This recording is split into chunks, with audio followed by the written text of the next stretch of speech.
Hi everyone, welcome back to another video from Wake&Tech. In this tutorial, I'm going to show you how to add a profile picture in Reado.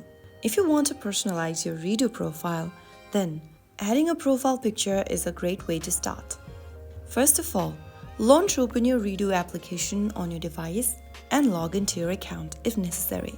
After you're signed in, tap on the profile button at the bottom right corner. Within the profile section, tap the three hamburger lines at the top right and tap on Edit Profile at the bottom pop-up. Now, click on Change Profile Picture at the top. Allow access for your device's camera roll if prompted, and then select a picture from your device's gallery.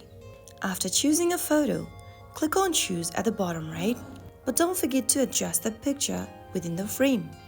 Wait for a couple of seconds, and then your profile picture will be uploaded. Your profile is now updated with the new picture. Now you can enjoy a more personalized reading experience on Reado. If this tutorial helped you, don't forget to comment, share, and subscribe for more guides. I'll be back in the next video. Thank you for watching.